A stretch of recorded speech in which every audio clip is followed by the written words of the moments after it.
Hello everyone, नमस्कार। क्या हाल चाल आप सभी की। उम्मीद करूंगा मस्त होंगे, दुरुस्त होंगे, पढ़ाई को अच्छे से कर रहे होंगे। बता दीजिए भैया, लास्ट क्लास हम लोग कहाँ तक पढ़े थे, फिर हम अपनी चीज़ों को आगे बढ़ाएंगे। फटाक से बता दीजिए लास्ट क्लास हमने कहाँ तक पढ़ा था ना, स्पीड से।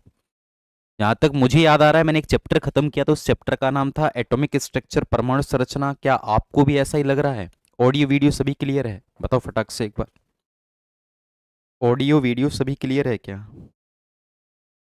चलो। तो दोस्त, आज हम इस क्लास के अंदर एक सारा चंडीगढ़ ओके, सारा जी नमस्कार।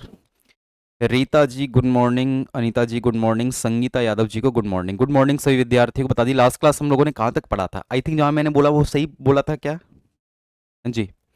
जो मैंने बोला क्या वो मैंने सही बोला कि हमने जो लास्ट क्लास पढ़ी थी एटॉमिक स्ट्रक्चर, परमाणु संरचना को खत्म किया था। तो आज हम एक नया चैप्टर पढ़ेंगे। अगर ऐसा है तो चैप्टर का नाम डाल लीजिए metal and non metal.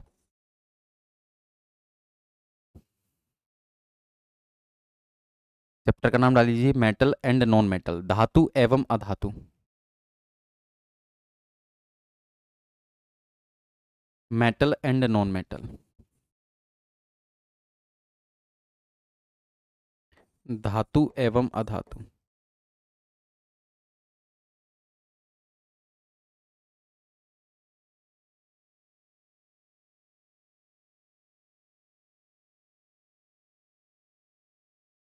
Metal and non metal, धातु एवं अधातु।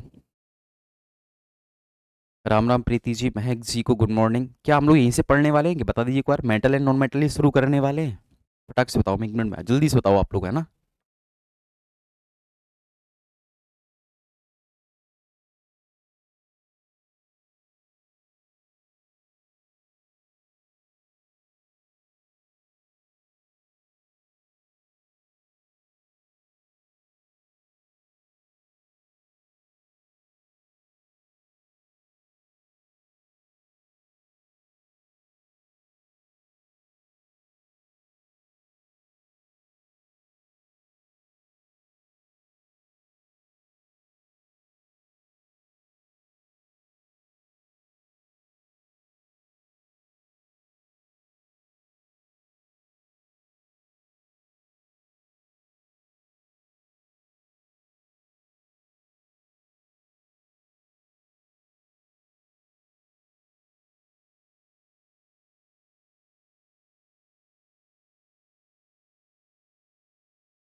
बता दीजिए भैया, लास्ट क्लास हमने ये तक पढ़ा था क्या? यस सर, ओके चलिए। तो आज हम पढ़ने वाले मेटल एंड नॉन मेटल, धातु एवं अधातु, है ना। सबसे पहले हम बात कर लेते हैं अर्थ के क्रस्ट में, भूगर्भ में पाए जाने वाला एलिमेंट। हेडिंग डालिएगा एलिमेंट्स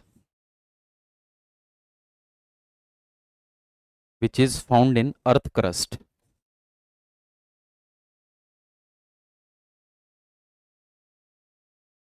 अर्थ क्रस्ट, तत्व जो पृथ्वी के भूगर्भ में पाए जाते हैं। तत्व जो पृथ्वी के भूगर्भ में पाए जाते हैं।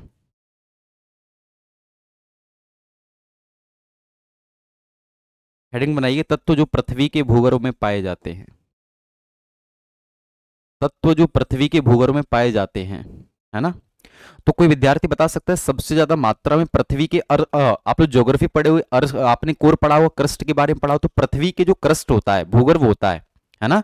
तो उस क्रस्ट के अंतर्गत सबसे ज्यादा मात्रा में कौन सा एलिमेंट पाया जाता है? रागिनी जी को गुड मॉर्निंग।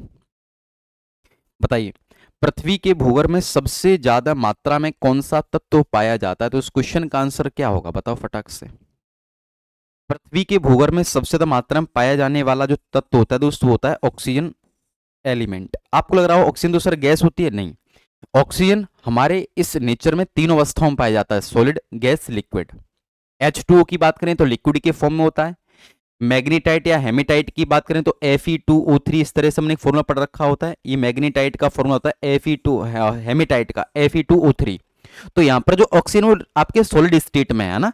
जबकि वाटर की बात करें तो H2O के केस में, किस में, लिक्विड केस में, और गैस केस पर तो आप सब जानते ही हो, है ना। तो कहना चाह रहा है कि पृथ्वी के क्रस्ट में भूगर्भ में सबसे ज्यादा मात्रा में कौन सा एलिमेंट पाया जाता है, उस क्वेश्चन का आंसर क्या होता है, ऑक्सीजन। और मान लो यदि ऑक्सीजन से कम कौन सा होगा, यदि ऑक्सीजन ऑप्शन में नहीं तो आंसर होता है सिलिकॉन। तो आंसर क्या होता है, सिलिकॉन है ना। सबसे ज्यादा मात्रा में कौन सा पाया जाता है, ऑक्सीजन, उससे कम होता है सिलिकॉन। यदि ऑक्सीजन ऑप्शन में नहीं तो आंसर कौन सा देके आएंगे, सिलिकॉन। यदि सिलिकॉन ऑप्शन में नहीं तो आंसर हम कौन सा देके आएंगे, एल्यूमिनियम।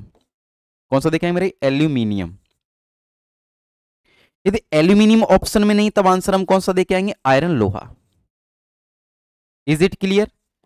पृथ्वी के भूगर्भ में सबसे ज्यादा मात्रा में, ये हमारे पास डिक्रीजिंग ऑर्डर है, ये हमारे दोस्त हमारे पास क्या है, decreasing order of elements. Decreasing order, घटता हुआ क्रम। मतलब घटता हुआ क्रम क्या कहता है, पहले ज्यादा फिर कम फिर कम फिर कम। तो सबसे ज्यादा मात्रा में कौन सा एलिमेंट पाया जाता है, तो आंसर होगा ऑक्सीजन। अगर बात करें कौन सा एलिमेंट सबसे कम पाया जाएगा, तो आंसर क्या होगा, ऑक्सीजन, सिलिकॉन, एल्यूमिनियम, आयरन। तो आंसर क्या होगा, आयरन। अगर प्रश्न इस तरह से आवे, कौन सा नॉन मेटल है जो पृथ्वी के भूगर्भ में सबसे ज्यादा मात्रा में पाया जाता है, तो दोस्त इस क्वेश्चन का आंसर होता है ऑक्सीजन। ऑक्सीजन एक नॉन मेटल है, एक अधातु है। नॉन मेटल है हमारे पास, ऑक्सीजन हमारे लिए क्या, एक अधातु है ना। तो अगर प्रश्न यह है कि वह कौन सा नॉन मेटल है, कौन सी अधातु है जो पृथ्वी के भूगर्भ में सबसे ज्यादा मात्रा में पाई जाएगी, इस क्वेश्चन का आंसर भी क्या होगा, ऑक्सीजन। जबकि अगर दोस्त हम बात करें सिलिकॉन, हमारे लिए क्या होता है, मेटेलॉइड उपधातु होता है। ये दोस्त हमारे लिए क्या होता है, मेटेलॉइड उपधातु। प्रश्न आए कि वह कौन सी उपधातु है जो पृथ्वी के क्रस्ट में सबसे ज्यादा मात्रा में पाई जाती है, ऑप्शन में वो ऑक्सीजन, सिलिकॉन, एल्यूमिनियम, आयरन। तब आंसर क्या होगा, सिलिकॉन, क्योंकि उसने मेंशन कर दिया कि आपको मेटेलॉइड के बारे में बताना है, उपधातु के बारे में, जबकि ऑक्सीजन एक क्या होता है, नॉन मेटल है ना।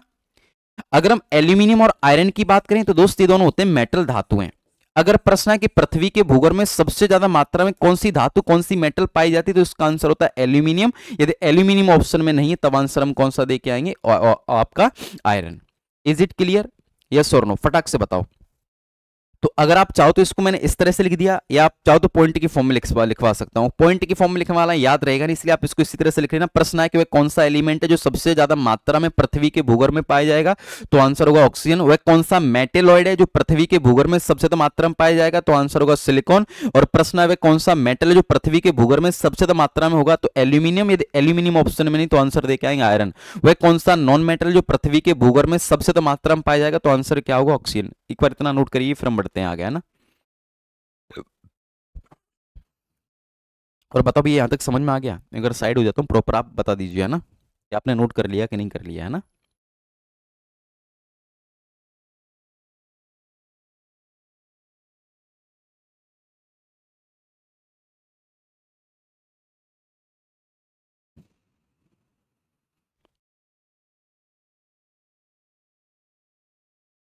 नोट करती बताइए कि आपने नोट कर लिया कि नहीं कर लिया, है ना।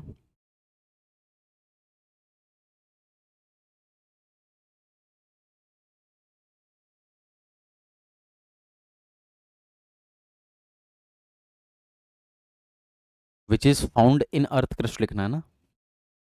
इंग्लिश में element which is found in earth crust, तत्व जो पृथ्वी के भूगर्भ में पाए जाते हैं। तो कौन सा एलिमेंट सबसे ज्यादा मात्रा में पाया जाता है, ऑक्सीजन, उससे कम होता है सिलिकॉन, उससे कम एल्यूमिनियम, और उससे कम आयरन। ये डिक्रीजिंग ऑर्डर होता है। नॉन मेटल की बात करें तो आंसर होगा ऑक्सीजन। कौन सा मेटेलॉइड है तो आंसर होगा सिलिकॉन। कौन सा मेटल है तो आंसर होगा एल्यूमिनियम। ठीक है, आपने नोट कर लिया होगा, है ना रीता जी। यहाँ तक सभी को समझ में आ गया। देखो जो विद्यार्थी लाइव रहे कृपया करके अपना प्रेजेंसी बताते रहे कि आपको समझ में आ रहा है। अब मुझे कई बार लगता है कि अगर 15-20 विद्यार्थी या 20-25 जो भी लाइव देख रहे होते हैं, रिकॉर्ड तो अलग बात है, जो लाइव देख रहे होते हैं कम से कम उनको तो समझ में आना चाहिए, है ना।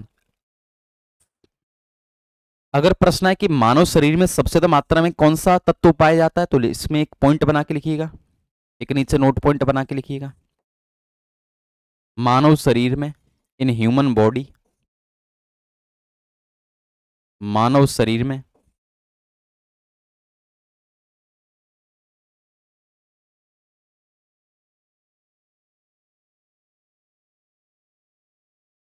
मानव शरीर में सबसे ज्यादा मात्रा में,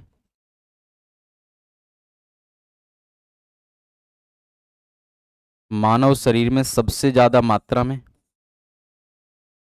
पृथ्वी के भूगर्भ सॉरी मानव शरीर में सबसे ज्यादा मात्रा में ऑक्सीजन तत्व पाया जाता है।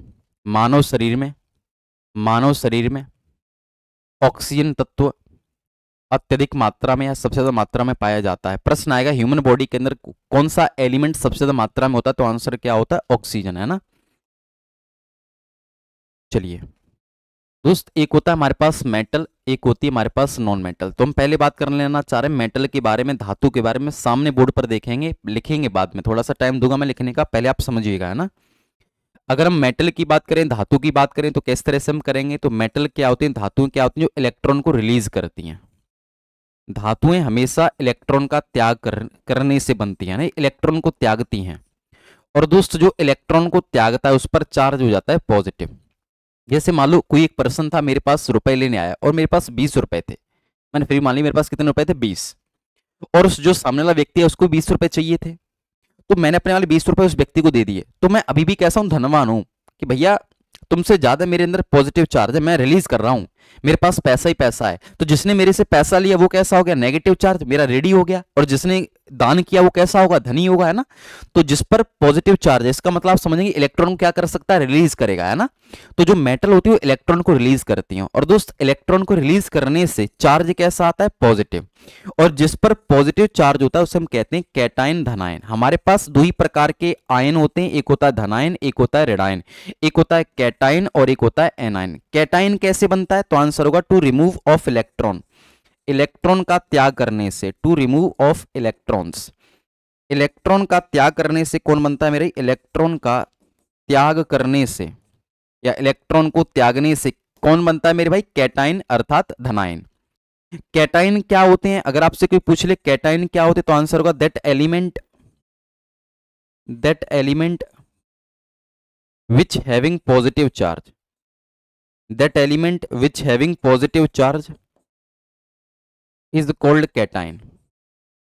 ऐसे तत्व जिस पर धनावेश होता है, मैं फिर से बोलो मेरे, प्लीज लिखिएगा मत, है ना। मैं प्रॉपर हिंदी इंग्लिश दोनों लिख दे रहा हूं, लिखना है, समझ लेना, है ना, क्योंकि बहुत काम की बात है। वह तत्व जिस पर धनावेश होता है उसे हम कहते हैं मेरे कैटाइन, है ना। और ये जो प्रोसेस होती है इलेक्ट्रॉन को रिलीज करने की, जो प्रोसेस होती है दोस्त, ये जो इलेक्ट्रॉन को रिलीज करने की प्रोसेस है, प्रक्रिया है, इस प्रोसेस को हम कहते हैं मेरे भाई ऑक्सीडेशन। क्या कहते हैं। अब प्रश्न आएगा कि इलेक्ट्रॉन को रिलीज करने की जो प्रोसेस होती है, प्रक्रिया होती है, उसे हम क्या कहते हैं, ऑक्सीडेशन। तो आंसर होता है अपचयन, है ना, अपचयन। इस प्रक्रिया को हम कहते हैं ऑक्सीडेशन, अपचयन। और जो इलेक्ट्रॉन को रिलीज करता है या इलेक्ट्रॉन को गेन करता है, जो इलेक्ट्रॉन को रिलीज करता है दोस्तों, हम उसे कहते हैं रिड्यूसिंग एजेंट, रिड्यूसिंग एजेंट, जिसे हिंदी में हम कहते हैं अपचायक। तो प्रश्न आता है सबसे शक्तिशाली अपचायक कौन सा होता है, the strongest reducing agent, the strongest reducing agent. सबसे शक्तिशाली उपचायक कौन सा होता है, तो इसका आंसर होता है लिथियम। सबसे शक्तिशाली अपचायक, शक्तिशाली अपचायक वो होता है लिथियम। एक बार इतना बात को नोट करेंगे फिर हम बढ़ेंगे आगे। और मुझे बताओ ये वाली बात आपको समझ में आ गई, नोट करते बताओ ये कि ये वाली बात आपको समझ में आ गई। कोशिश तो मैंने कोशिश करी आपको एक बार में बेहतर ढंग से समझ में आए। मेटल इलेक्ट्रॉन को रिलीज करते हैं, इलेक्ट्रॉन को रिलीज करने की जो प्रोसेस होती है उसे हम ऑक्सीडेशन कहते हैं। जो इलेक्ट्रॉन को रिलीज करता है तो उस पर चार्ज आता है पॉजिटिव चार्ज, जिस पर पॉजिटिव चार्ज होता है उसे हम कैटाइन कहते हैं, कैटाइन। और सबसे जो इलेक्ट्रॉन को रिलीज करता है उसे हम कहते हैं रिड्यूसिंग एजेंट, अपचायक। सबसे शक्तिशाली अपचायक कौन सा होता है, तो इसका क्वेश्चन का आंसर होता है लिथियम, है ना। फटाक से नोट करिए। तो मेटल्स आर रिड्यूसिंग एजेंट, धातुएं अपचायक होती हैं, है ना। अगर प्रश्न कोई पूछे मेटल्स क्या होती हैं, उपचायक या अपचायक, रिड्यूसिंग एजेंट या ऑक्सीडाइजिंग एजेंट, तो आंसर होता है reducing agent. Metals are reducing agent, धातुएं अपचायक होती हैं, है ना। इज इट क्लियर, यस और नो, बताइए भैया।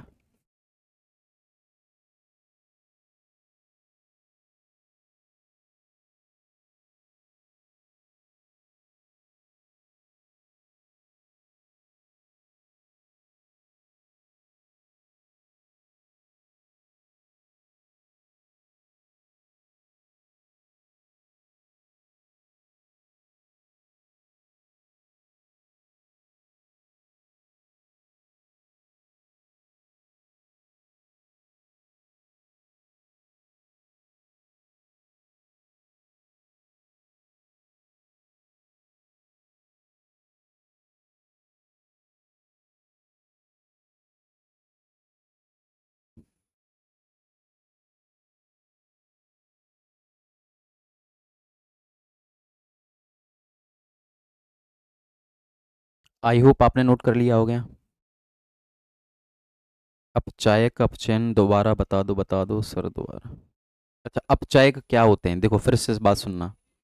मैंने इलेक्ट्रॉन का रिलीज किया, मैंने किसी को पैसा दिया, ये जो पैसे देने की प्रोसेस है इसे हम कहते हैं ऑक्सीडेशन, अपचायक। और जो देगा उसे हम कहते हैं भैया कि आप सबसे शक्तिशाली, आप जो दे रहा है वो क्या है, अपचायक। और जो प्रोसेस है उसे हम कहते हैं अपचयन, है ना। जो इलेक्ट्रॉन को रिलीज कर रहा है ये जो प्रोसेस का नाम होगा, है ना। अब पानी गर्म हो रहा है तो गर्म तो पानी हो रहा है, बट ये जो प्रोसेस हो रही है उस प्रोसेस को हम क्या बोलते हैं, समझ में आ रहा है। तो जो इलेक्ट्रॉन को रिलीज करने की प्रोसेस है, प्रक्रिया, जिस प्रक्रिया के द्वारा हम इलेक्ट्रॉन को रिलीज करते हैं उस प्रक्रिया का नाम होता है अपचयन। और जो इलेक्ट्रॉन को त्याग करता है, इलेक्ट्रॉन का त्याग करता है, उसे हम कहते हैं अपचायक। सबसे शक्तिशाली अपचायक कौन सा होता है, लिथियम, है ना। चलिए, आई होप आप लोग नोट कर लिए होंगे, कुछ पॉइंट बना के लिखेंगे मेटल्स के बारे में। पॉइंट आप अपने हिसाब से लिखते रहिए, मेरे पॉइंट हमेशा गड़बड़ हो जाते हैं इसलिए मैं इस तरह से बोल दे रहा हूँ। पहला पॉइंट है, पहला पॉइंट लिखिएगा,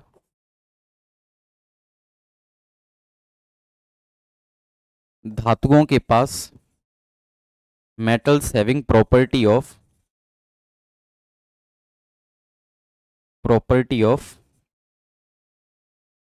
malleability and ductility। metals having property of malleability and ductility, धातुओं के पास अघातवर्ध्यता, धातुओं के पास अघातवर्ध्यता एवं तन्यता का गुण होता है, धातुओं के पास अघातवर्ध्यता एवं तन्यता का गुण होता है। Metals having property of malleability and ductility, धातुओं के पास अघातवर्ध्यता एवं तन्यता का गुण होता है। अभी नोट नहीं किए थे सर, ओके चलो कोई नहीं, नोट कर लो भैया, नोट करने के लिए आपको टाइम मिलेगा। ओके रीता जी नोट कर लीजिए, sorry from my deeply hurt, मैं अपने शब्दों को वापस लेता हूँ, फिर से बोलता हूँ, नोट कर लीजिए ना, आप गुस्सा मत होइए ना। अगर आप इस तरह से नाराज होंगी फिर कैसे काम चलेगा। नोट करो फटाक से ना भाई।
अभी नोट कर लिए, ओके बहुत बढ़िया।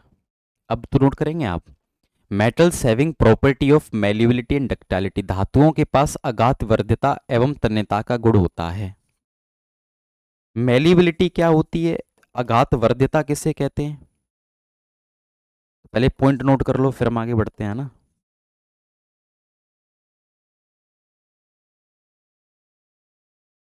अघात वर्ध्यता मेल्यूबिलिटी, और एक प्रॉपर्टी जिसे हम कहते हैं डक्टाइलिटी, तन्यता।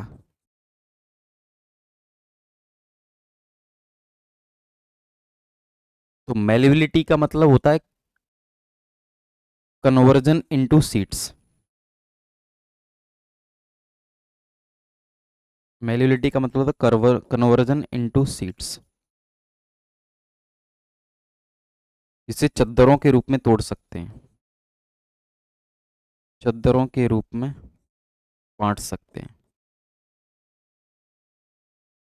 मेलिबिलिटी का मतलब समझ में आ रहा है? जैसे पतली पतली चद्दरें आप देखते होगे, अभी तो खैर आप लोग बेरोजगार हो, काजू कतली वगैरह नहीं देखा, आप तो उनके पास पतली पतली फॉइल होती है ना, बहुत पतली पतली फॉइल्स, मतलब जिन्हें हम पतली पतली चद्दरों के रूप में कन्वर्ट कर सकते हैं, लेयर की फॉर्म में पतली पतली चद्दरों के रूप में, जितनी पतली से पतली हो सके, उस गुण को हम कहते हैं मेलिबिलिटी।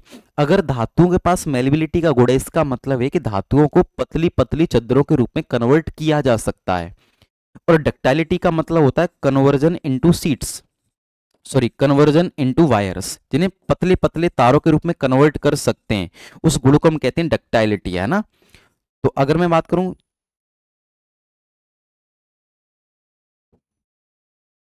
ये तारों की हम बात नहीं कर रहे कि आजा तुझे ले चलूं चांद में, है ना, वो तारों की बात नहीं, पतले पतले वायरस की बात कर रहे हैं ना, तारों के रूप में बांटना।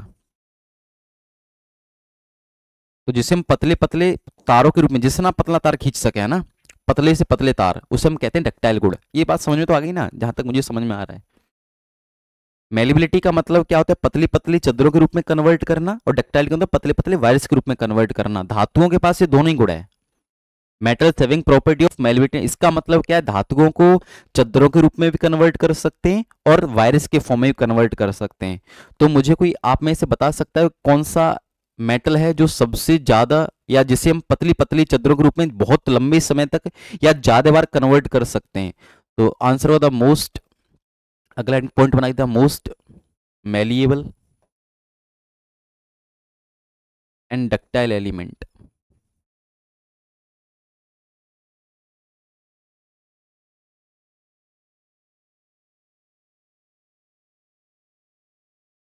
सबसे ज्यादा आघातवर्ध्य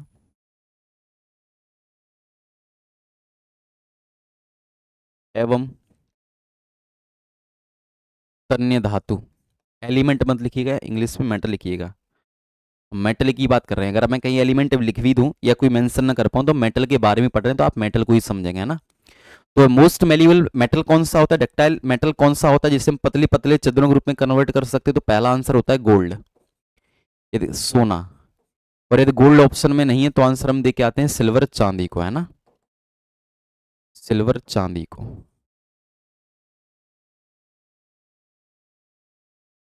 गोल्ड का सिंबल होता है AU और चांदी का सिंबल होता है AG,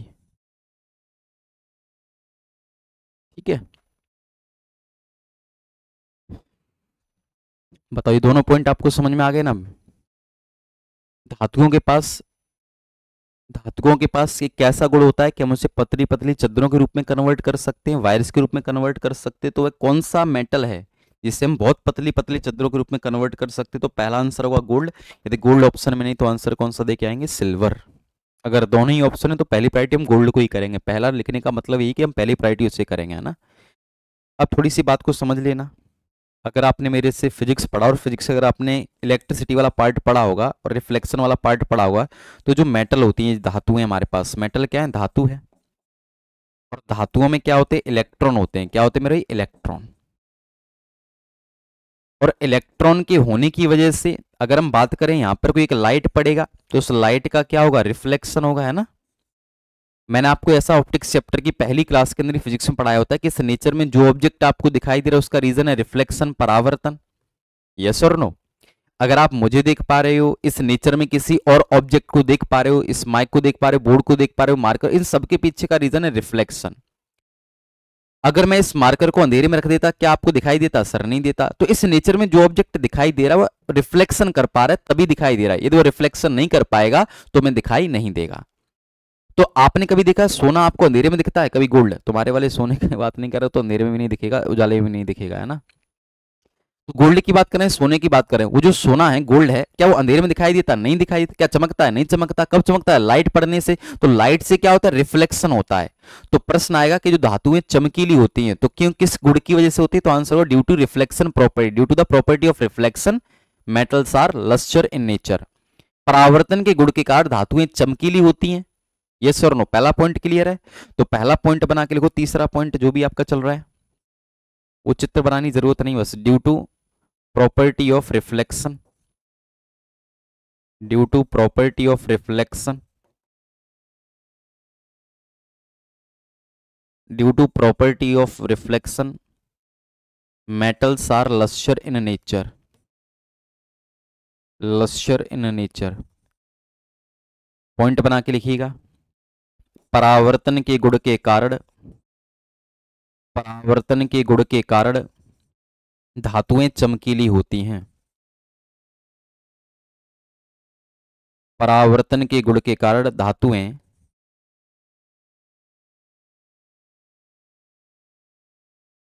चमकीली होती हैं। परावर्तन के गुण के कारण धातुएं चमकीली होती हैं। अगर दोस्त हम बात करें जिसमें फ्री इलेक्ट्रॉन होते हैं, हम अगर इसमें इसको बैटरी के संपर्क में लेके आए तो इलेक्ट्रॉन के इसमें क्या करने लगेंगे, मोशन करने लगेंगे। और इलेक्ट्रॉन फ्री इलेक्ट्रॉन होने की वजह से इसमें करंट भी फ्लो कर सकता है, हीट भी फ्लो कर सकता है। तो मेटल हमारी तरह किसकी तरह काम करती है, कंडक्टर की तरह। तो फोर्थ पॉइंट बना के लिख लीजिएगा फटाक से, है ना।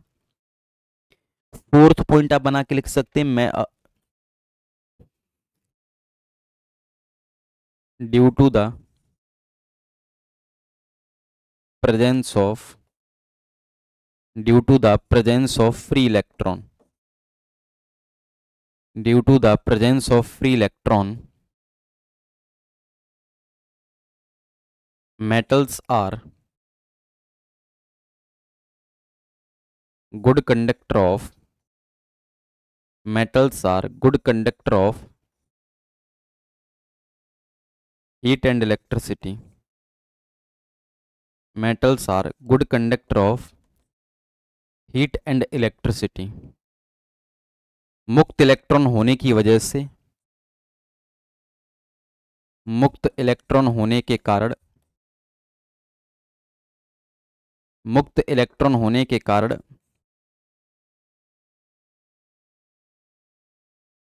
धातुएं ऊष्मा एवं विद्युत की, धातुएं ऊष्मा एवं विद्युत की सुचालक होती हैं। धातुएं विद्युत एवं ऊष्मा की सुचालक होती हैं। और बता दीजिए भैया, ये वाली बात आपको समझ में आ गई। तो सबसे अच्छा करंट किस में फ्लो करता है, ये बात मैंने फिजिक्स में भी लिखाई थी, फिर से लिखा देता हूँ, है ना। फिफ्थ पॉइंट बनाएंगे, सबसे अच्छा करंट कौन से मेटल, कौन सी धातु में फ्लो करता है, तो आंसर होगा, लिखिएगा silver metal. Silver metal is the best conductor of, best conductor of heat and electricity. चांदी विद्युत एवं ऊष्मा की,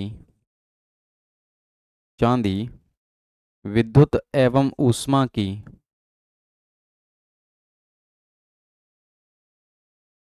सबसे अच्छी सुचालक होती है।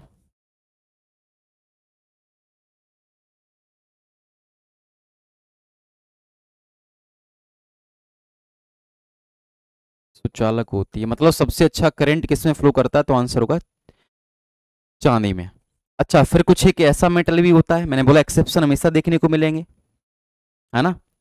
तो अगर हम बात करें दोस्त, अगर प्रश्न आया कि वह कौन सा मेटल है जिसमें करंट फ्लो नहीं करता, हीट फ्लो नहीं कर सकता, वो कौन सी धातु, तो आंसर लिखिए lead is the, lead is the only metal, lead is the only metal which is bad conductor of, which is bad conductor of heat and electricity, which is bad conductor of heat and electricity। सीसा एक ऐसी धातु है, सीसा एक ऐसी धातु है जो विद्युत एवं ऊष्मा की कुचालक होती है। मतलब कौन सा मेटल है जिसमें करंट फ्लो नहीं कर सकता, हीट फ्लो नहीं कर सकता, तो आंसर होगा सीसा, lead.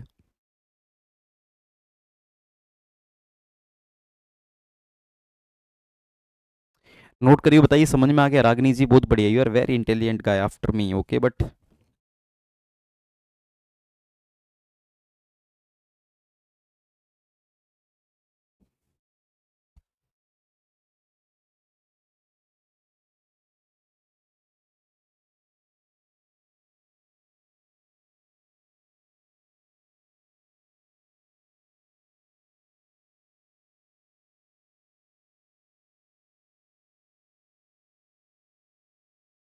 Did you note it? क्या आपको समझ में तो आ रहा है मेटल एंड नॉन मेटल? अब इसमें मैं कुछ कर नहीं सकता वरना कुछ बताता, पेपर में सीधा सीधा आएगा कि which of the following metal which is wed conductor, निम्न कौन सी धातु है जो विद्युत एवं ऊष्मा की कुचालक? ऑप्शन होगा सिल्वर, कॉपर, आयरन, लेड, तो आंसर क्या होगा? लेड, सीसा, है ना?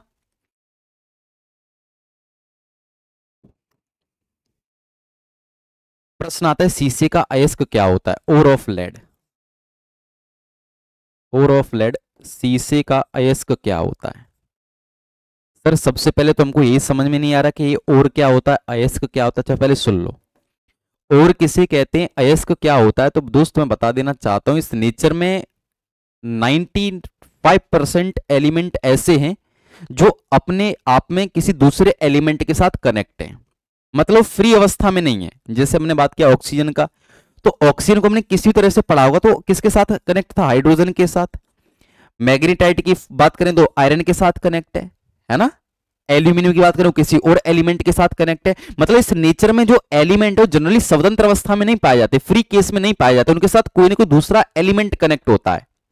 तो जिन पदार्थों से हम एलिमेंट को अलग करते हैं, फ्री करते हैं, स्वतंत्र करते हैं, उस पदार्थ का नाम होता है ओर अर्थात अयस्क। अगर मैंने आपसे बोला कि ओर ऑफ लेड, शीशे का अयस्क क्या है, मतलब शीशे को आप कहां से प्राप्त करते हो, कहां से अलग करते हो, कौन सा पदार्थ है ना? ओर का मतलब होता है, बहुत बढ़िया रागनी जी, तो इस क्वेश्चन का आंसर होता है ओर ऑफ लेड क्या होता है, तो इस क्वेश्चन का आंसर होता है गैलेना, गैलेना, जिसका फॉर्मूला होता है, गैलेना का फॉर्मूला होता है मेरे पीबीएस। गैलेना का फॉर्मूला क्या होता है मेरे? पीबीएस। ठीक है, तो प्रश्न समझ में आएगा? और का मतलब क्या है, सबको समझ में आया? और का मतलब जो स्वतंत्र अवस्था में नहीं है, उसके साथ कोई ना कोई दूसरा एलिमेंट भी कनेक्ट है, जहां से हम जिस पदार्थ से जिस एलिमेंट को अलग करेंगे, पदार्थ से हम जिस एलिमेंट को अलग करते हैं, उस पदार्थ का नाम होता है और अर्थात अयस्क। अगला एक पॉइंट बनाइए, कौन सा पॉइंट नंबर चल रहा है? 7।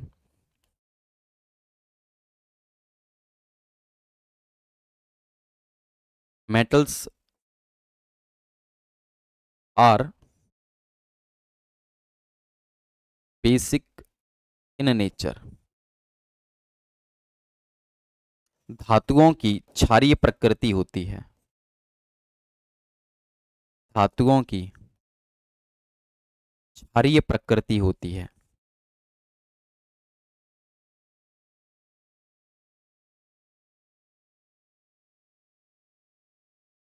हमारे पास अक्सर किसी भी मेटल या किसी भी ऑब्जेक्ट के दो ही नेचर हो सकते हैं, या तो वो हो सकती है हमारे पास एसिडिक नेचर में, या वो हो सकती है बेसिक नेचर में। तो धातुएं अक्सर किस नेचर में होती हैं? बेसिक नेचर में। बेसिक एसिडिक कैसे पता करते हैं? हम ये एसिड बेस एंड सॉल्ट के अंदर बहुत अच्छे से पढ़ेंगे, सभी लिख लेना है ना। लेकिन मेटल के कुछ ऐसे भी, मेटल्स कुछ ऐसी भी होती है जिनके एम्फोटेरिक ऑक्साइड होते हैं ना, मेटल्स,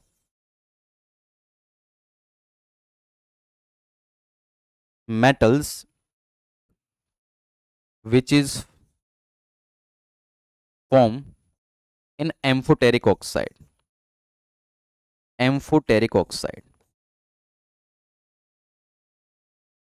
एम्फोटेरिक ऑक्साइड,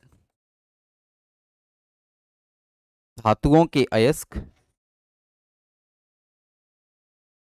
धातुओं के अयस्क जो उभयधर्मी ऑक्साइड बनाते हैं, धातुओं के अयस्क जो उभयधर्मी ऑक्साइड बनाते हैं। अब आपको समझ में नहीं आ रहा सर एम्फोटेरिक का मतलब क्या होता है ना, तो वो भी समझ लो भैया एम्फोटेरिक का मतलब क्या होता है।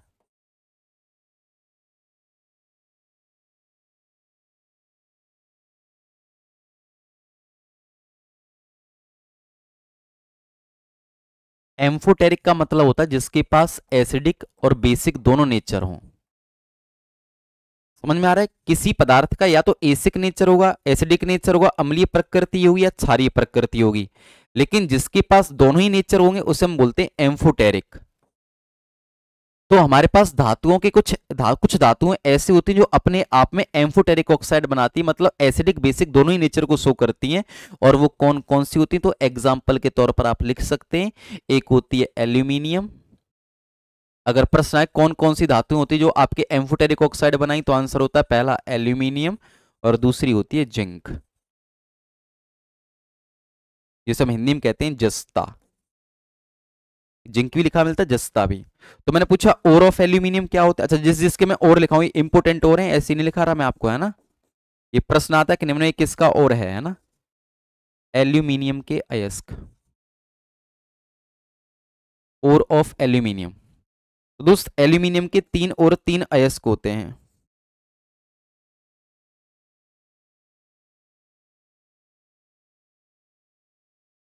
और ऑफ एल्यूमिनियम, एल्यूमिनियम के हमारे पास तीन अयस्क होते हैं। पहली अगर हम बात करें तो हमारे पास वो कौन सा होगा?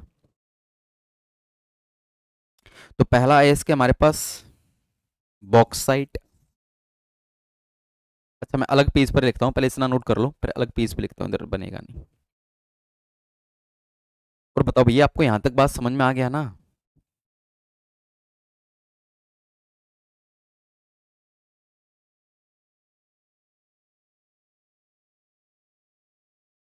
चलिए, तो दोस्त एक और होता है हमारे पास बॉक्साइट,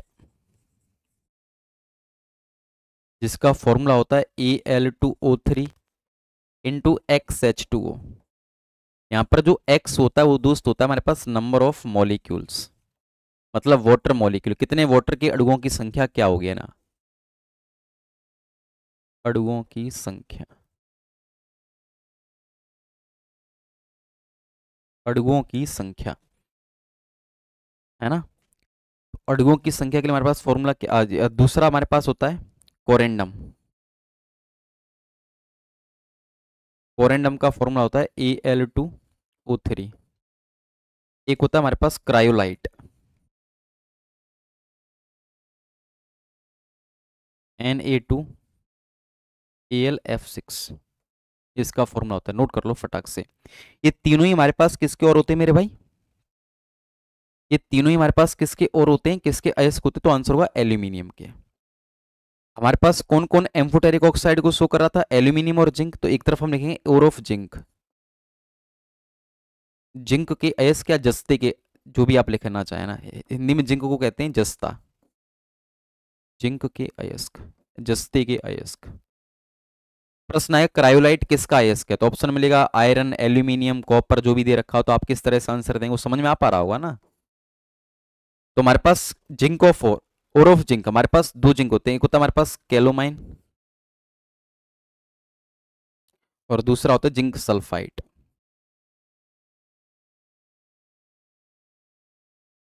कैलोमाइन की बात करें तो इसका फॉर्मूला होता है ZnCO3 और इसका होता है ZnS। फटाक से नोट करिए, है ना? कैलीमाइन होता है ना, कैलोमाइन नहीं होता आपका। फटाक से। Bauxite, corundum, cryolite. सर आज होगी यूट्यूब पर क्लास? कनिष्का जी, हाँ जी, आज यूट्यूब पर क्लास होगी, और शायद है 8 बजे होगी, शायद है। मैं आपको एक बार अपना कॉन्टेक्ट नंबर बोल देता हूँ, 7668498233। मैसेज करके जरूर पूछ लीजिएगा। अनीता जी बहुत अच्छे से आ रहा है, ओके। नोट नहीं किया बैक स्लाइड, ओके सॉरी, थोड़ा सा कमेंट लेट आ रहा है या फिर मैं लेट देख पा रहा हूँ, जो भी है आप इसको लिख लीजिएगा।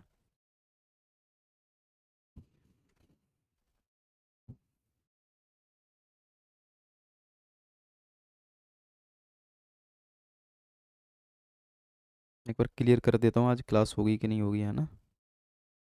सर को पूछ के।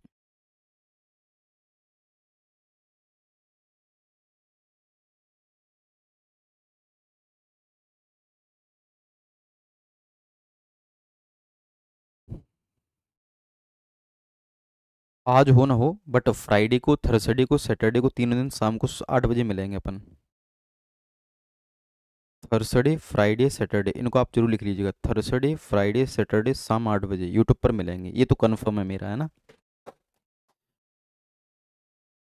बाकी मैं आपको अगर पुनः बता दूंगा फिर से, है ना। चलो स्लाइड चेंज कर दूं, ठीक है। रिपीट और नंबर वापस, 7668498233, 7668498233। Please it's my humble request, call wall नहीं करें आप, मैसेज ही करें, है ना। अगर मैं कॉल ना उठा पाऊँ आपको लगेगा अरे सर शक्तिमान हो गए उधर, तो क्लास में आवाज़ ही कर रहे हैं यार। क्लास मेरी बहुत होती है ना, और काफ़ी सारे होते हैं, फ़ोन आते हैं, लेकिन आपका नया नंबर होगा तो मैं अक्सर नहीं उठा पाऊँगा। तो इसलिए आप मैसेज ही करें, सर प्लीज़ रिपीट और रिपीट करें, अयस्क रिपीट करें। चलो अयस्क की बात करते हैं। अयस्क क्या होते हैं, जैसे मान लो अभी तुम सब और हो अयस्क को, क्यों, तुम सब किससे मिलकर बने, अपनी फैमिली से। जब आप फैमिली से इंडिपेंडेंट हो जाओगे तब आप क्या बन, तब जो फैमिली वाले पर्सन वो कहलाए जाएंगे। और आप कहाँ से अलग हुए, कहाँ से इंडिपेंडेंट हुए, पहले आप किसके साथ कनेक्ट थे, है ना। ये हमारे पास 5 उंगलियां थी, ये सारे पांच हमारे पास हाथ बन के 5 उंगलियां हैं। इनमें से अगर मैं एक उंगली को अलग कर दूं तो ये इंडिपेंडेंट हो गई। तो फिर जो बच्ची हमारे पास 4 उंगलियां हैं, ये हमारे लिए और कहलाई। और का मतलब समझ में आ रहा है, ऐसे पदार्थ जिनसे हम किसी एलिमेंट को अलग करते हैं उस पदार्थ को कहते हैं और अयस्क। एल्यूमिनियम का और का मतलब कि एल्यूमिनियम को हम कहाँ कहाँ से अलग करते हैं, देखो इनमें एल्यूमिनियम ऐड है, एल मतलब एल्यूमिनियम के, ये Na सोडियम का भी अयस्क है, ये F फ्लोरीन का भी अयस्क है, ये ऑक्सीजन का भी अयस्क है, ये वाटर का भी अयस्क है। तो इस तरह से सारे के सारे अयस्क होते हैं, मतलब समझ में आ रहा है। इनसे हम अलग कर सकते हैं, एल्यूमिनियम को भी कर सकते हैं, फ्लोरीन को भी कर सकते हैं, सोडियम को भी कर सकते हैं। तो क्रायोलाइट क्या एक और है, ठीक है। चलो अब तो दिक्कत नहीं आ रहा। आपके जितने भी मेटल्स होते हैं अक्सर वो सॉलिड स्टेट ठोस अवस्था में पाए जाते हैं, पर एक ऐसा मेटल भी होता है जो लिक्विड स्टेट में पाया जाता है। सर वो कौन सा मेटल है, तो पॉइंट नंबर एक कौन सा चल रहा है देखने दो मुझे एक बार। 8वां 9वां पॉइंट लिख लीजिएगा। Mercury is the only metal, mercury is the only metal which is found in liquid state. पारा या मरकरी, है ना, हिंदी में बोलते हैं पारा। पारा एक ऐसी धातु है, पारा एक ऐसी धातु है जो द्रव अवस्था में पाई जाती है।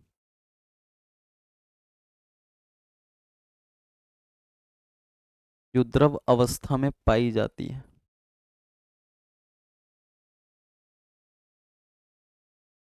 महक जी अभी आपको समझ में आ गया कि और क्या होते हैं। तो दोस्त यहां से मरकरी से और भी प्रश्न आते हैं। मरकरी पारा, अच्छा जो मरकरी है वो आपको चांदी की तरह दिखाई देती है ना, आपने देखा होगा थर्मामीटर में जो भरी होती है मरकरी, है ना। वो जो मरकरी का जो दिखती है वो किसकी तरह दिखती है आपको, पारे की, वो किसकी तरह दिखाई देती है, देखो आपने कभी अगर देखा हो दोस्त, वो दिखाई देती है चांदी की तरह, है ना। और ये अक्सर रिएक्शन कर लेती है, तो हम इसे जानते हैं it is also known as quicksilver. इसे तीव्र चांदी के नाम से भी जाना जाता है। It is also known as quicksilver, इसे तीव्र चांदी के नाम से भी जाना जाता है। तीव्र चांदी। अगर हम दोस्त बात करें मरकरी के और क्या होते हैं अयस्क, क्या, अच्छा मरकरी का सिंबल क्या होता है बता दूं, मरकरी का सिंबल होता है Hg, है ना। मरकरी के और अपने क्या होते हैं अयस्क, क्या होते हैं बताओ फटक से। मरकरी के और मरकरी के अयस्क क्या होते हैं, एक तो होता है सिनेबार, और दूसरा क्या होता है, सिनेबार तो आपने पढ़ रखा है। हाँ जी रीता जी कह रही हैं, बहुत बढ़िया, सिनेबार तो आपने पढ़ रखा है, ये तो बहुत पुराना क्वेश्चन है सिनेबार, लेकिन अगला कौन सा है, अगला कौन सा है। सिनेबार तो सबने लगभग पढ़ रखा होता है, Hg इसका फॉर्मूला भी होता है, वे भी लिख देता हूँ। दूसरा क्या होता है, तो दोस्त दूसरा होता है कैलोमेल, कैलोमेल, और जिसका फॉर्मूला होता है HgCl2, Hg2Cl2। मरकरी से एक बीमारी भी होती है, डिजीज भी होती है, क्या होती है मेरी, डिजीज, बीमारी। और उस बीमारी का नाम क्या होता है, तो आंसर होता है मीना माटा। मरकरी से एक डिजीज, एक बीमारी होती है, इस बीमारी का नाम होता है मीना माटा। तो प्रश्न ये बायोलॉजी का, आप बायोलॉजी में पढ़ें कि मीना माटा जो बीमारी है, मीना माटा जो भी बीमारी है, वो किस धातु की वजह से होती है? तो इसका आंसर होता है मरकरी की वजह से। नोट करो फटाक से ना मेरे भाई।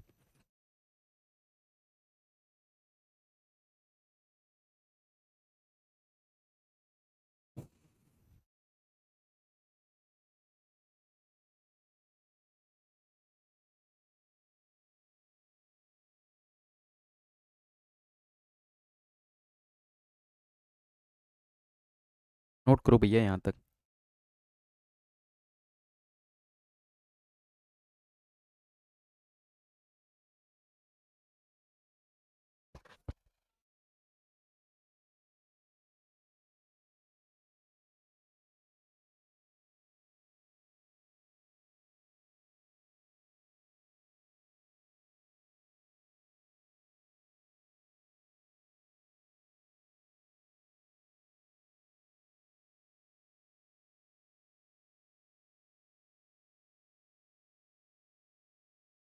Did you note it? चलिए, अगला एक नोट पॉइंट बना के लिखिएगा। ये दोनों सिनेबार और कैलोमल, ये सब क्या है? और हैं अयस्क, है ना? ये हमारे पास मरकरी के क्या है मेरे, और अयस्क हैं। और अयस्क कौन कौन से होते हैं? सिनेबार, कैलोमेल। सिनेबार का फॉर्मूला होता है HgS, और कैलोमेल का होता है Hg2Cl2। Hg2Cl2 इसके क्या होते हैं मेरे भाई? फॉर्मूला होता है कैलोमेल का, है ना? चलिएगा,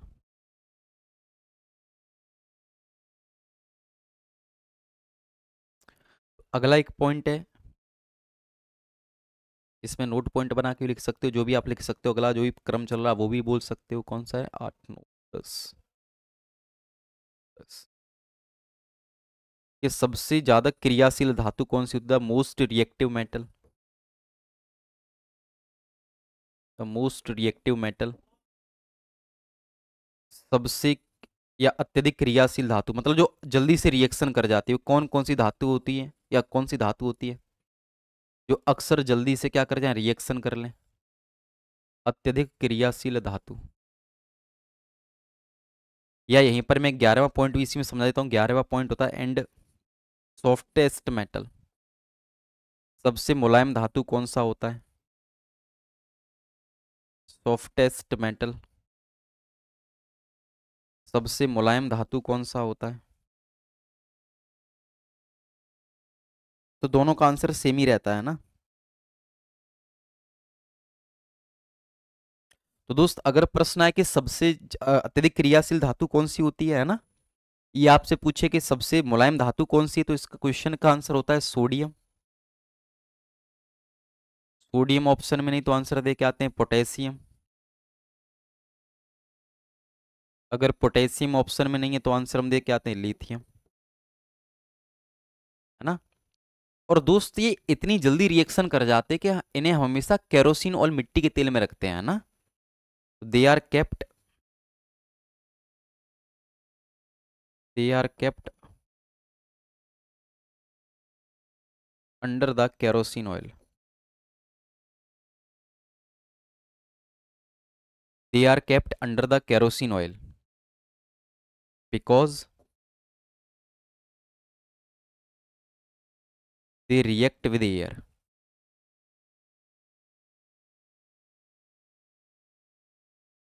इन्हें इन्हें सोडियम, पोटेशियम, लिथियम, या सॉफ्टेस्ट मेटल को या रिएक्टिव मेटल्स को, है ना, इन्हें मिट्टी के तेल में रखा जाता है।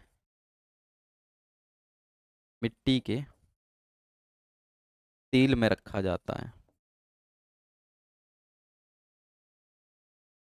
क्योंकि ये हवा के साथ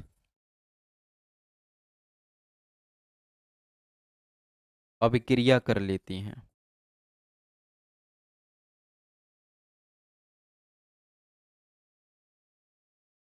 और दोस्त, ये इतनी सॉफ्ट होती हैं कि इन्हें चाकू से भी काटा जा सकता है। एक कटवाई नाइफ, इन्हें चाकू से भी काटा जा सकता है।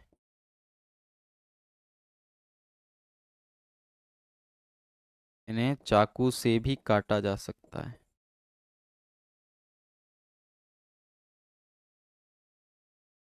ये इतनी सॉफ्ट होती है कि इन्हें चाकू से भी काट सकते हैं ना। सीजियम नहीं, सीजियम तो अलग बात है। पोटेशियम, सोडियम, लिथियम होती है ना। सीजियम सबसे हैवीएस्ट मेटल होता है, सबसे भारी धातु होती है। सॉरी, ओस्मियम होती है वो तो, है ना। तो दोस्तों अगर हम बात करें कि द मोस्ट रिएक्टिव मेटल, सबसे ज्यादा क्रियाशील धातु और सबसे सॉफ्टेस्ट मेटल होते हैं पोटेशियम, सोडियम। मतलब ये आप प्रयोगशाला में कभी जाओगे, केमिस्ट्री की लेबोरेटरी में जाओगे तो देखोगे कि इनका जो स्ट्रक्चर होता है पनीर की तरह मुलायम होती है। व्हाइट कलर में होती है, पनीर की तरह मुलायम मुलायम। आपको लगेगा ये पनीर है, आप उठा के जेब में रख लोगे तो आप कुछ ना देखो, आपकी जेब वहां से गायब हो जाएगी। क्यों? क्योंकि ये इन्हें हमेशा मिट्टी के तेल में रखा जाता है। अगर आप जैसे ही इनको बाहर निकाल के जेब में रखेंगे तो ये हवा के साथ रिएक्शन करेगी तो आपकी जेब को जला देगी, है ना, खत्म कर देंगे, है ना। तो इतना बात नोट करिए, फिर हम आगे बढ़ते हैं।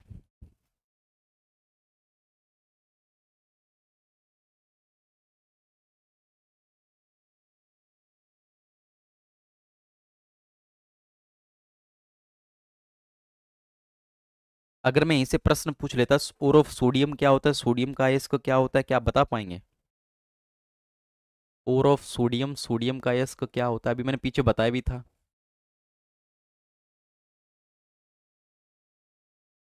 और ऑफ सोडियम, सोडियम का अयस्क क्या होता है?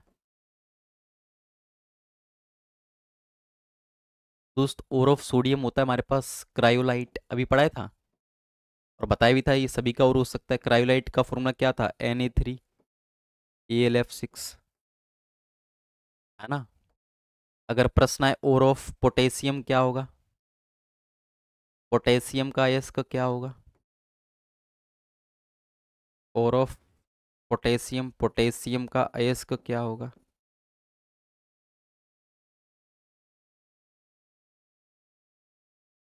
तो इसका होता है कार्नेलाइट, कार्नेलाइट। बोरेक्स, बोरेक्स में आप देख रहे हैं Al2O3 दिखाई दे रहा है। बोरेक्स में Al2O3, कहीं आपको सोडियम दिख रहा? सोडियम तो कार्ने क्रायोलाइट में दिख रहा था ना।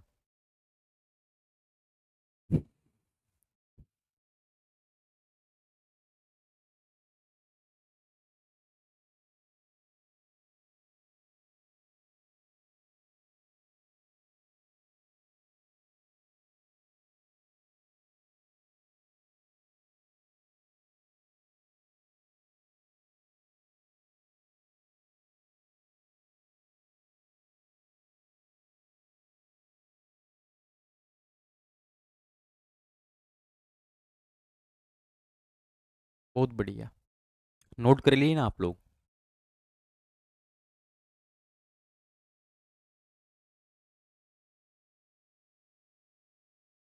Can be change the slide, let's go ahead. चलिए,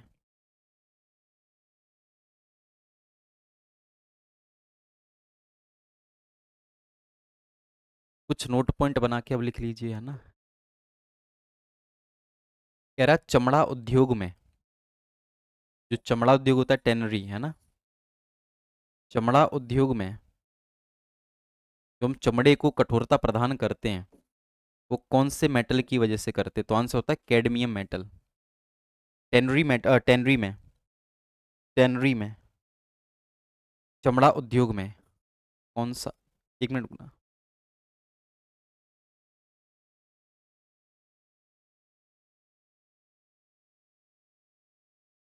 टेनरी उद्योग, चमड़ा उद्योग में यूज होने वाला मेटल कौन सा होता है? तो आंसर होता है क्रोमियम।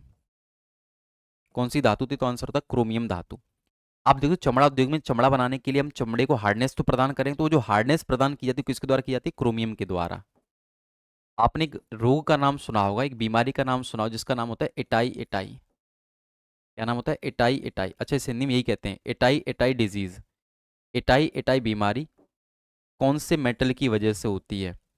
तो आंसर होता है कैडमियम मेटल की वजह से। कैडमियम मेटल, कैडमियम धातु की वजह से। प्रश्न आता है एटॉमिक क्लॉक, एटॉमिक क्लॉक, परमाणु घड़ी में या फोटो इलेक्ट्रिक इफेक्ट में फोटो इलेक्ट्रिक इफेक्ट क्या कहता है, विद्युत प्रकाश की प्रभाव क्या कहता है कि जब किसी मेटल पर कोई भी अगर लाइट पड़ेगी तो कुछ समय तो गर्म हो जाएगी, है ना।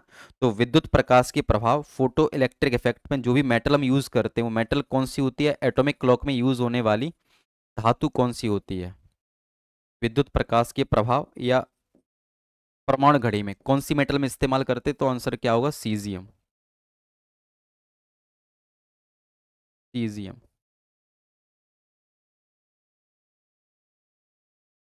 सीजियम। द फ्यूचर मेटल किसे कहते हैं, फोर्थ पॉइंट है, फ्यूचर मेटल, भविष्य की धातु, भविष्य की धातु। तो फ्यूचर मेटल हम कहते हैं मेरे टाइटेनियम को, टाइटेनियम को।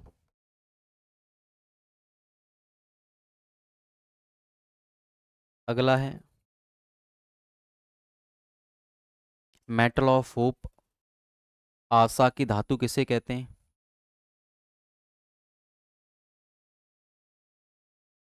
मेटल ऑफ होप आशा की धातु किसे कहते हैं, किस मोहल्ले वाली आशा की बात नहीं कर रहा, तो होता है यूरेनियम।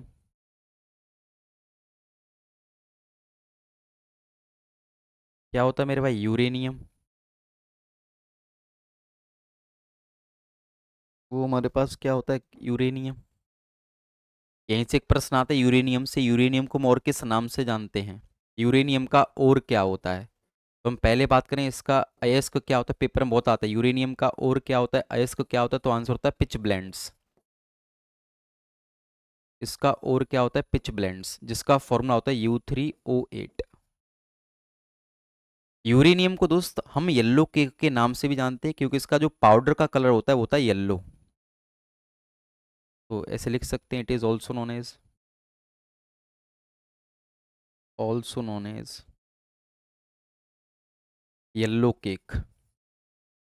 इसे हम येलो केक के नाम से भी जानते हैं, और येलो केक क्यों कहते हैं, तो इस क्वेश्चन का आंसर होता है क्योंकि इसका जो पाउडर होता है, यूरेनियम का जो पाउडर होता है उसका कलर येलो होता है ना।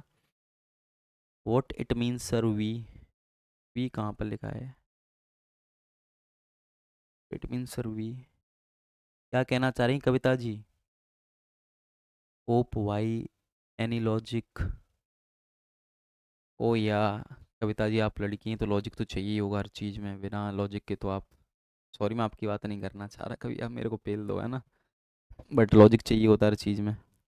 बता देना चाहता हूँ इसमें कोई लॉजिक वॉजिक जैसा कुछ है नहीं है, बट ऐसा है कि फ्यूचर मेटल हम क्यों कहते हैं टाइटेनियम को, ऐसा इसलिए कहा जाता है क्योंकि पेपर में या फिर हम जो अपने दैनिक जीवन में देख रहे हैं जहाँ पर हमारी ज़रूरतों के सामान में आगे चलकर टाइटेनियम का बहुत इस्तेमाल होने वाला है। जिस तरह से भी आप गाड़ी में पेट्रोल डलवाते हो, डीजल डलवाते हो, तो 1 लीटर में कितना ही चलता होगा। हम इस पेट्रोल और इस डीजल की जगह हम यूज़ करने वाले हैं टाइटेनियम मेटल को। इसे हम लिक्विड फॉर्म में कन्वर्ट करके हम यूज़ करेंगे और आप देखेंगे 1 लीटर का जो हमारे पास होगा उसका एवरेज 300-400 किलोमीटर होगा। समझ में आ रहा है, तो इसे मेटल ऑफ होप इसलिए कह रहे हैं।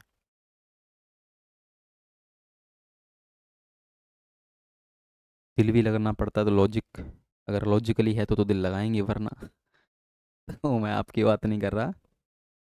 लड़कियां बहुत अच्छी होती हैं और अच्छी होती हैं। मेटल ऑफ होप आशा की हमारी इससे उम्मीद जुड़ी हुई हैं, यूरेनियम से आशा मोहल्ले वाली है, हम चाहते हैं एक दिन तो वापस वो भी आएगी। नोट कर लिया आप लोग, पहले इतना बताओ।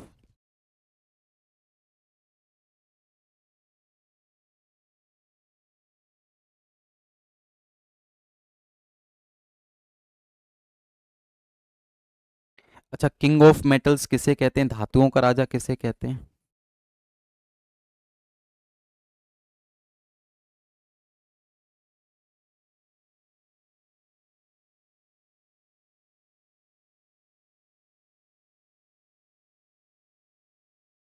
किंग ऑफ मेटल्स धातुओं का राजा, जो भी पॉइंट कौन सा है ये, छठवां।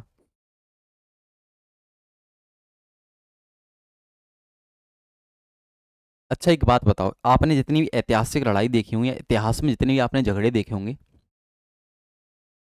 है ना, वो दो ही वजह से होते हैं, सोने के पीछे। अब वो या तो ये वाला सोना हो सकता है या तुम्हारा वाला सोना हो सकता है ना। तो हमारे जो झगड़े हुए इतिहास में दो ही सोने की वजह से हुए हैं, या तो ऊपर वाले सोने की वजह से या इस वाले सोने की वजह से, है ना। तो क्या मेटल की बात करें, तुम्हारा सोना मेटल तो धातु तो नहीं है, तो अगर बात करें किंग ऑफ मेटल्स, धातुओं का राजा किसे कहीं, तो इस क्वेश्चन का आंसर क्या होता है, गोल्ड, सोने को। और सोने की शुद्धता को किस में मेजर करते हैं, तो आंसर होता है कैरेट में, है ना। The purity of gold is measured in carat. सोने की शुद्धता को, सोने की शुद्धता को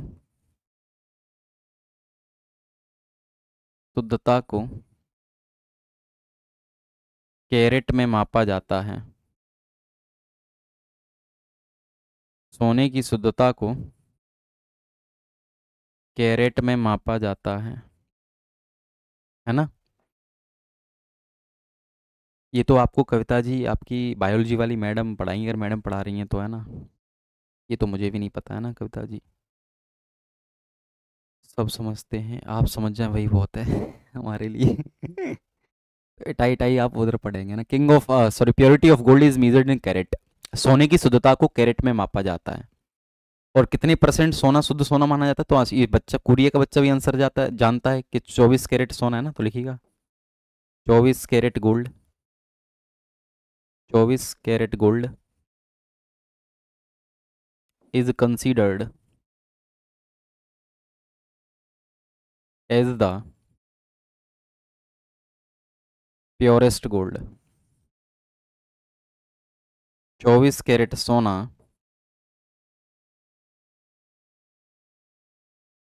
सबसे शुद्ध सोना माना जाता है। सबसे शुद्ध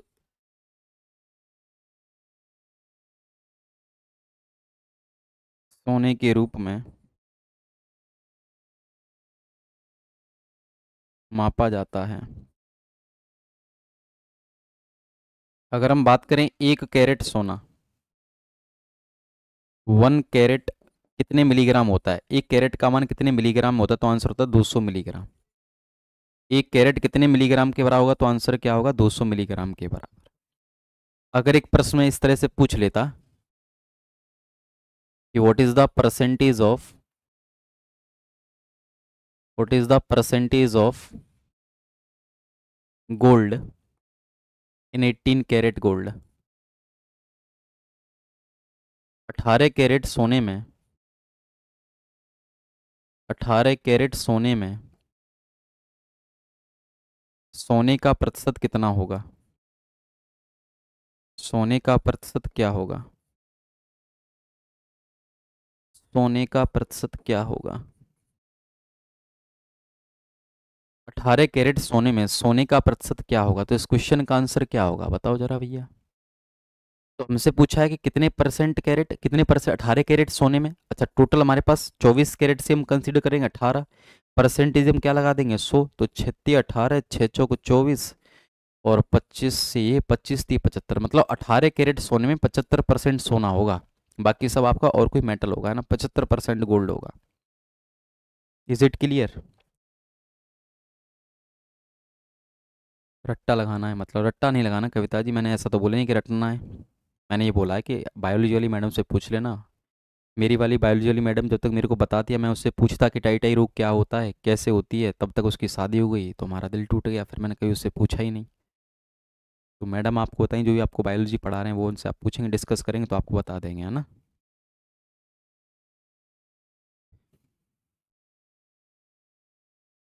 एक लास्ट पॉइंट लिखेंगे, उसके साथ ही मेटल वाला सेक्शन आज की क्लास में खत्म होगा, जब हम कल में मिलेंगे तो नॉन मेटल के बारे में पढ़ेंगे, है ना। 24 कैरेट सोना बहुत बढ़िया रागनी जी, एक बार नोट कर लीजिए भैया इस बात को, है ना। Did you note it. एक लास्ट पॉइंट लिखेंगे, जो भी क्रम पॉइंट चल रहा है 7वां जो भी। फूल्स गोल्ड मूर्खों का सोना किसे कहते हैं, फूल्स गोल्ड मूर्खों का सोना किसे कहते हैं। मतलब इसका कलर सोने जैसा हो तो आप पागल बने रहोगे ना। तो मूर्खों का सोना किसे कहते, तो आंसर होता है आयरन पायराइट को, आयरन पायराइट को, जिसका फॉर्मूला होता है Fe2, आयरन पायराइट को। तो ये था मेटल के बारे में बातें, है ना। तो आपको आई होप समझ में आई होंगी। कल हम जब मिलेंगे तो हम पढ़ेंगे दोस्त नॉन मेटल के बारे में, अधातु के बारे में। तो एक बार बता दीजिए कि आज की क्लास आपको समझ में आई। पीतल को नहीं कहते हैं ना कविता जी, आयरन पायराइट को कहते हैं। और लोहा पायराइट मत कर देना, आयरन पायराइट ही होता है ना। चलिएगा, जाते जाते क्या तुम दो लाइन सुनोगे। ये वाली सुनाई थी, ये जुल्फें तुम्हारे आंखों पर आते हुए अच्छी नहीं लगती। ये जुल्फें तुम्हारे आंखों पर आते हुए अच्छी नहीं लगती, इन्हें हाथों से हटा दूं क्या। और ये आसमान में जाकर तुम क्या चांद देखती हो, तुम कहो तो तुम्हें आईने में दिखा दूं क्या। चलिएगा, आयरन पायराइट भी है ना, जिससे हम एक गोल्ड कहते हैं। हाँ हाँ। चलिए तो फिर ठीक है, आज के लिए इतना ही। बाकी मिलते हैं नेक्स्ट क्लास में। उम्मीद है आपको क्लास समझ में आई होगी, एंजॉय कर रहे होंगे आप लोग केमिस्ट्री को। और केमिस्ट्री में किसी प्रकार की कोई समस्या है तो आप बता दीजिएगा, फिर हम मिलेंगे नेक्स्ट क्लास के अंतर्गत। Thank you so much, bye bye, take care, ध्यान रखें, मिलते हैं। ऐसे आप देखते रहिए केमिस्ट्री क्लासेस को। उम्मीद है आपको केमिस्ट्री से पहले समझ में आई हो ना आई हो मुझे नहीं पता, बट अब समझ में आ रही हो क्योंकि आपको टीचर हैंडसम मिल चुका है। ठीक है, बाय बाय, टेक केयर, ध्यान रखें।